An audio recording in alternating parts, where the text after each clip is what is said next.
Brother and lads, welcome back to Cossy podcast. My name is Cossy. Good morning, good afternoon, good evening, wherever you are in all parts of the world. Welcome back to the channel. Welcome back to a brand new video. We're going to be diving into the latest around Arsenal. Now, Arsene Wenger has finally broken the silence as to why Arsenal didn't perform very well in his last years at the club. And he has actually said that he had to cope with having no money at all at the club. He didn't have any money to spend. And this is a very different period at Arsenal, where Arsenal are financially stable, where Arsenal are financially able to go and sign a £100 million player in Declan Rice. Now, he's been speaking this to Eurosport in reaction to the questions asked of him whether Arsenal will win the championship, and he says it is as easy as Arsenal will win the championship next season. And he also says that, look, Mikel Arteta is in a much better place. He has inherited a much better Arsenal, an Arsenal that can spend huge amounts of money. Now, I want you to let me know in the comment box below your thoughts here. Do you think if Arsene Wenger was given the amount of money we have spent on Unai Emery and Mikel Arteta combined, he would have been able to bring a UCL, that is a UEFA Champions League, an EPL, a Premier League, and potentially a double or quadruple at the Emirates Stadium? Do you think Arsene Wenger still had the nerve? Do you think he still had the ability as a manager in him to go and, turn his fortunes around at Arsenal? Look, despite the fact that he had been overdone by Sir Alexander Chairman Ferguson during his era, but the amount of money Manchester United was spending as compared to what Arsenal was spending is absolutely incomparable. So let me know in the comment box below. Do you think Arsene Wenger deserved at least 1 or 2 seasons or 3 seasons where he was able to spend hundreds of millions of pounds just to compete with Man United, Chelsea, who had actually become big spenders, and at the time, Leicester City, who actually came out of nowhere? Let me know in the comment box below, and let's hit the like button. Let's get that video to 500 likes. Right, let's dive into Arsene Wenger's comment. First and foremost, this is what he is saying, right? This is what he says. Arsene Wenger on if he would have signed similar players this summer if he was still Arsenal manager. He says, I had to cope with no money at all. So you have to find a different way. Arsenal is now in a good financial situation and bought what they think will win the championship. That is Arsene Wenger, right? We're gonna be coming back to that quote a little bit later on. Arsene Wenger on our signings this summer, he says, I think it's a very, very good investment. Overall, personally, I think they have made good buys as they are players who are now mature, 23, 24, and still young, so that and they are still young. They can stay together for a few more years. They will be under more pressure after last year, but they have learned a lot, and they can show they can deal with that pressure now. Arsene Wenger on our signings and what we need to do next season. These are lessons Mikel Arteta should be picking up at the moment. Arsene Wenger finally on whether Arsenal can win the season.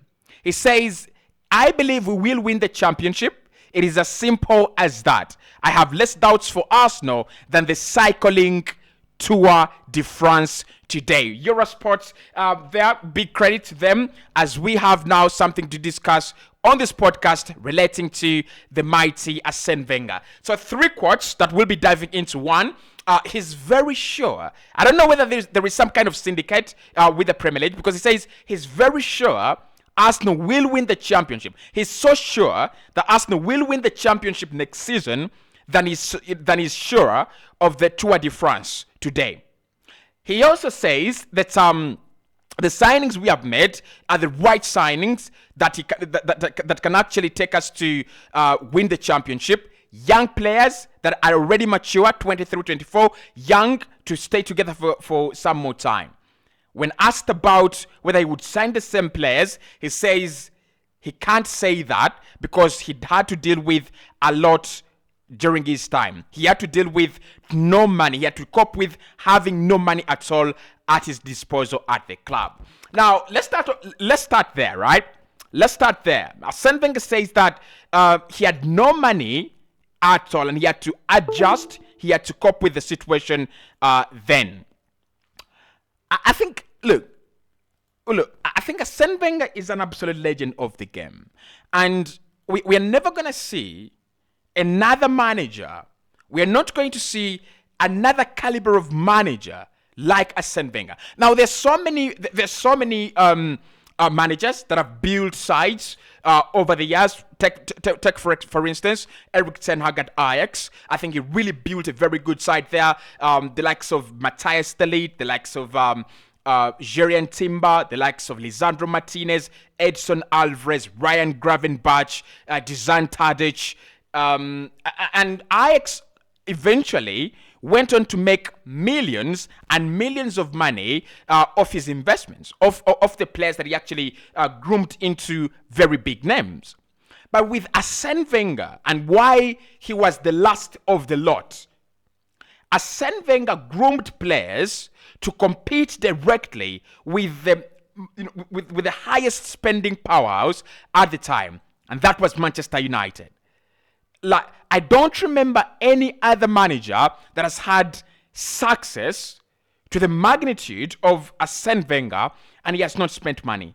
I don't remember another manager. You think about all these huge managers, all these big managers, be it Diego Simeone at Atletico Madrid. Yes, his spending power is not as big as Barcelona and as Real Madrid's, but you've got to picture into the fact that he has signed a Joao Felix somewhere at some point in time. He has signed an Antoine Griezmann, resigned an Antoine Griezmann somewhere at some point in time. And he has got some good signings. Some have worked out, some have actually not worked out. But the most expensive signing Arsene Wenger had during his time was Pierre-Emerick Aubameyang. That was the most expensive signing Arsene Wenger had. Ever since then, Arsenal have spent 72 million euros on Nicola Pepe. Arsenal have spent £100 million on Declan Rice. Arsenal have spent £65 million on Kai Havertz. We've spent £30 million on Martin Odegaard, £50 million on Benjamin White. We've also bought a goalkeeper for 30 plus million. Can you believe that? Like, under Arsene Wenger, it was a norm that a goalkeeper must not go above 10 million. The most expensive goalkeeper we signed under Arsene Wenger was Peter Cech for 10 million from Chelsea. And in that summer, he was the only signing Arsenal made. Like, just to prove a point that we had spent a lot of money, we bought one player for 10 million in that summer, and that was Peter Cech. In the last 5-6 years, Arsenal have spent at least 150 million euros per summer. Arsene Wenger is a legend of the game, an absolute legend. And today he's come out and said, I had to cope with no money at all. Now, he's always talked about this in interviews, but he's never said that I never had money at all. He's never said that they didn't give him money at all. Of course, we knew that the Cronkies were that stingy. And because by then they had not owned Arsenal up to 100%, you had the likes of Alisher Usmanov as part of the ownership hierarchy. You had Lady Arsenal as well, Lady Red, I think, Lady Red or Lady Arsenal, don't even care. And then you had the Cronkies as well. So because the ownership was so jumbled, we really didn't know where to put the blame. Right? And Arsene Wenger was the guy that received all the criticism from every buffoon, including myself. He was the guy that we pointed the guns to. You are a failure. You're not like Sir Alexander Chapman Ferguson. You cannot win. We've never won the UCL. The guy has just spoken now and he said, I dedicated all my best years at building what you see today as Arsenal Football Club. And I had to cope with having no money at all. I had to cope with a situation where the fans demanded UCL every single season. That was the bare minimum. UCL, UEFA Champions League qualification at Arsenal was the bare minimum. But the fans wanted more because Arsenal is a big club, of course. Look, we will look at the years under Herbert Chapman. Arsenal from then, we've always been a big club. So Arsene Wenger coming in and making us invisibles and then going like 10 years without winning a UCL or a Premier League, that was catastrophic. But he has just said, during that time, we were not able to compete because we didn't have money. We didn't have money. Like, he's plainly and blatantly put it out there. We had to cope with the fact that we didn't have any money. And why I think Arsene Wenger deserves more credit than we give him is, you remember 2004, 2005. Chelsea were then taken over by Roman Abramovich. They started spending ridiculous amounts of money because at the time you didn't have the financial fair play rules. You didn't have the UEFA, management and sustainability guidelines on how to spend, when you can spend, how much you can spend, and what you can't spend. So when Abramovich came in at Chelsea, he literally bought every player he could. He made Chelsea the team we know today. He made Chelsea the team that we all understand. The Chelsea we know now, the Chelsea that looks bizarre when they finish 10th, the Chelsea that looks bizarre when they don't win a major competition in like 2-3 years. Abramovich made Chelsea starting in 2004, 2005. But then you have to remember that Arsenal have won the title in 2003, 2004 as Invisibles. So we had a new powerhouse in Chelsea. From 2004 to 2005, Chelsea have won a minimum of 4 Premier League titles there. Just in between that period. A minimum of 4 Premier League titles. As if that was not enough, Manchester United continued their spending spree, signing the likes of Michael Carrick, signing the likes of Dimitar Berbatov, Tevez, and what United were doing, they were literally signing the best players from their rivals. Robin van Persie and Alexis Sanchez from Arsenal, like as if we were not even their rivals. Carlos Tevez joined them. They got the best talents in Michael Carrick in midfield. So literally, Man United had the power to weaken the opposition and flourish as a side. It's the same thing that happened with Chelsea when they came in at Arsenal and said, "We are taking Ashley Cole," and we said, "Wait, what?" And we couldn't do anything because we needed the money more than we needed the players. So Chelsea and Man United embarked on a journey, on a conquest to actually weaken Arsenal as they pretended that we were their arch rivals.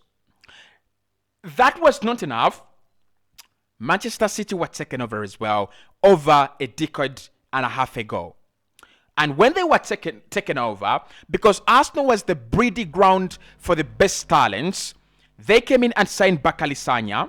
They signed Samuel Nasri. They signed Adebayo. They signed Toure. They signed each and every good talent Arsene Wenger had during their time. Do we really still blame Arsene Wenger for not winning? Personally, I do not. I really, really don't. Look, he deserves a lot of respect from this Arsenal fan base. And the next title that we win, we definitely have to send it to him. It must be in memory, in appreciation, in absolute remorse for all the comments we made towards Arsene Wenger. Because he just said, you are looking at this new Arsenal, but personally, my Arsenal had to deal with the fact that we didn't have any money at all. Right, so his comments on our new signings are actually very, very positive. I just like the fact that when a manager the caliber of Arsene Wenger leaves, he still has that love for the club. He says, I think it is good as an investment overall. Personally, I think they have made very good buys as they are players who are mature, 24, 23, and are still young to stay together for a few years. They will be under more pressure, but they have learned now. Arsene Wenger is backing us, basing on the signings we've made to go all the way and win the championship. He says the signings we have done are absolutely good. Look, as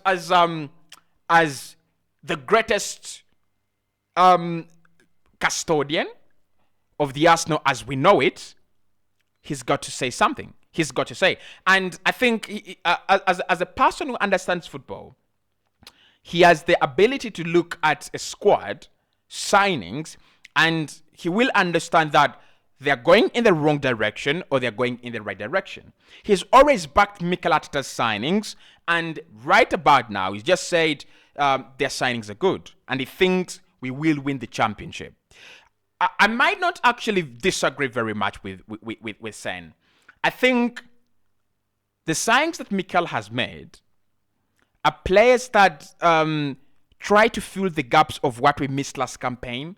They're players that try to bridge the gap, the experience gap, the quality gap, the depth gap, right? I think that's what Mikel has done, right? Despite the fact that he wanted Rice in particular, and I think Rice was wanted by Mikel because he wanted a force that can actually, because I was watching Tifo football recently, and they were explaining the role of the number 8.